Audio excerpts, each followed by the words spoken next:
Assalamualaikum warahmatullahi wabarakatuh. Bismillah, Salam warahmatullahi wabarakatuh. alhamdulillah, wala hawla wala quwata illa billah. Asyhadu an la ilaha illallah wahdahu la syarikalah wa asyhadu anna Muhammadan abduhu wa rasuluh la nabiyya ba'dah. Mempersiapkan materi secara khusus, tapi saya coba untuk membicarakan ini. Intinya bahwa ya ini patut disayangkan menurut saya, karena persekusi yang seperti ini sebetulnya bukan hal baru yang terjadi di Indonesia. Dan saya kira sangat disayangkan kenapa ketika perdebatan ilmiah atau kajian-kajian kitab-kitab ilmu pengetahuan ternyata mulai direspon dengan cara-cara yang tidak arif dan tidak bijak, saya kira. Dan ini saya menyatakan sumber persekusi atau tindakan-tindakan yang menurut saya tidak bijak dan tidak arif ini pasti muncul karena memang tokoh-tokoh yang merasa tanda petik dirugikan oleh perdebatan atau tentang kajian nasab gitu. Nah, karena itu patut disayangkan, dan saya kira pemerintah atau negara perlu mempersiapkan tindakan-tindakan, menurut saya tindakan hukum ya, karena tindakan persekusi itu pasti melanggar kitab KUHP, terutama pasal 335 sampai 337 itu jelas mengatakan barang siapa yang melakukan tindakan melawan hukum, melakukan tindakan kesewenang-wenangan yang mengancam eksistensi orang yang dilakukan oleh baik individu maupun secara kolektif terhadap individu atau kolektif lain, saya kira itu bertentangan dengan undang-undang, dan karena itu saya kira harus diproses secara hukum ya. Yang kedua, saya kira ini berkaitan dengan tentu saja perdebatan yang selama ini muncul. Sejak awal saya sampaikan bahwa teman-teman Ba'alawi, teman-teman Habaib yang merasa tidak enak dengan hasil kajian Kiai Imad dan kiai-kiai yang lain, perlu melakukan bantahan dengan cara yang arif, dengan cara yang bijak. Sejak awal kita kasih solusi. Pertama, saya kira harus membantah ya, atau kemudian memansuh kajian-kajian yang selama ini muncul itu dengan kajian ilmu pengetahuan. Dalam hari ini kitab-kitab yang mereka miliki. Saya kok yakin teman-teman Ba'alawi, teman-teman Habaib itu banyak yang alim, banyak yang kemudian bisa mempresentasikan kitab-kitab yang menurut mereka itu bisa membantah atau kemudian bisa memperdebatkan kajian-kajian atau postulat-postulat yang dilakukan oleh Kiai Imad. Harapan kita begitu, Pak. Karena itu jangan kemudian mengambil jalan pintas. Ya. Kalaupun kemudian tidak mampu atau tidak bisa mengkaji secara ilmiah tentang postulat-postulat yang dimunculkan atau yang dihadirkan oleh Kiai Imad, ya sudah tes DNA. Dan saya kira cara-cara itu jauh lebih elegan ketimbang kemudian, mohon maaf, mengompori atau memprovokasi umatnya. Bahkan kemarin saya dengar itu pidatonya Habib Mukhtar di Jember itu, menurut saya bukan cara-cara seperti itulah yang mesti dilakukan Habib Mukhtar. Ya, mengancam akan memberikan shock terapi dalam bentuk apa katanya gitu. Yang saya kira itu tidak mendidik. Nah, karena itu saya kira shock terapi tingkat tinggi, saya nggak ngerti shock terapi tingkat tinggi itu maksudnya apa.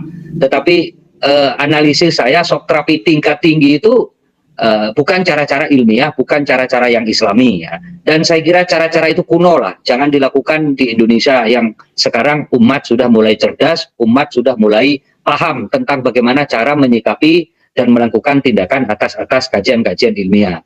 Nah, makanya apa yang disampaikan oleh Habib Muhdor, saya kira sama sekali tidak mendidik, dan sama sekali itu bukan cara-cara ulama, bukan cara-cara orang yang berilmu dengan cara memprovokasi atau manas-manasi umat atau muhibbin seperti itu. Ya, saya yakin kok kalau kemudian tidak ada ceramah seperti itu, pidato seperti itu, saya kira umat diam.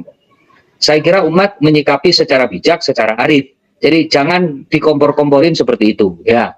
Yang ketiga menurut saya, Pak Yusuf Bar dan teman-teman sekalian, bahwa sebetulnya apa yang ditujukan kepada Said Qori tentang provokasi, sebetulnya kita tidak memprovokasi, Pak. Kajian ilmiah itu sah, Pak.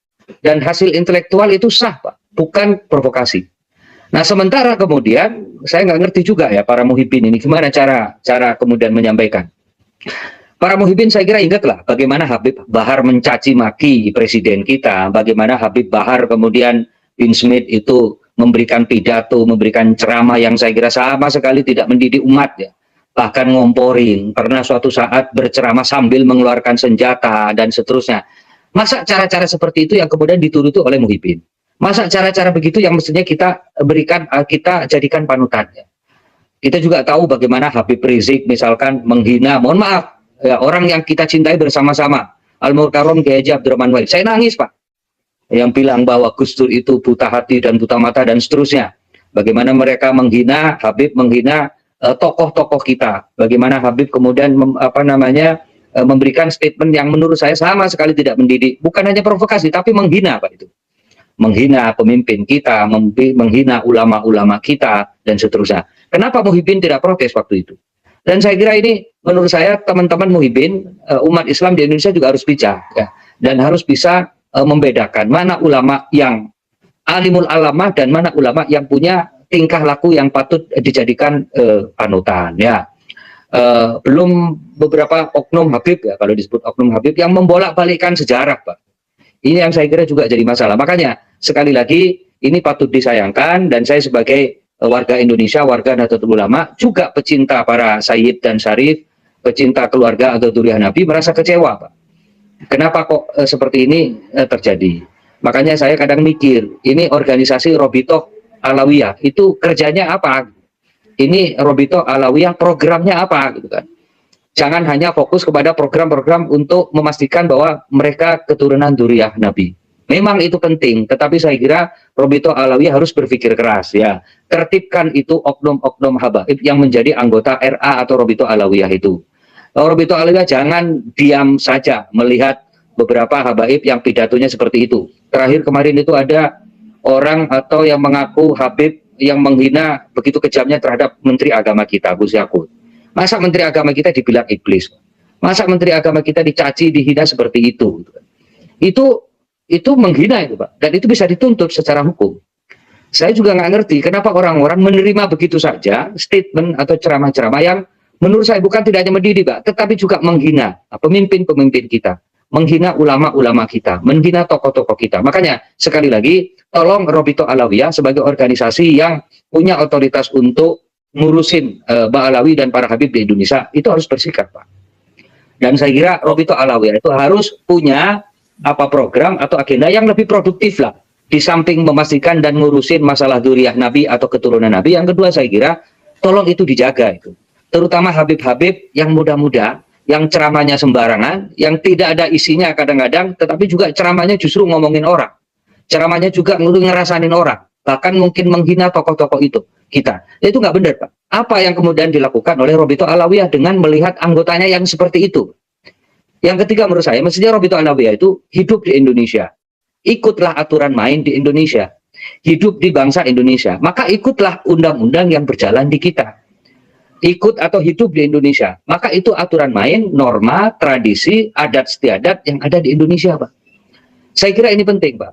Kenapa kemudian kita atau beberapa orang atau beberapa ulama kemudian ikut mengkritisi masalah nasab Ba'alawi, nasab para habaib? Karena memang kita curiga banyak kiai-kiai, banyak ulama-ulama yang dalam hatinya atau dalam pikirannya itu berpikir ini benar nggak dzurriyyah Nabi? Kenapa? Karena perilaku mereka sebagian para oknum itu yang seperti itu. Karena sebagian dari oknum habaib itu yang menurut saya tidak berperilaku seperti Rasulullah SAW. Banyak dari oknum-oknum habaib itu yang tidak berlaku selayaknya orang yang berilmu.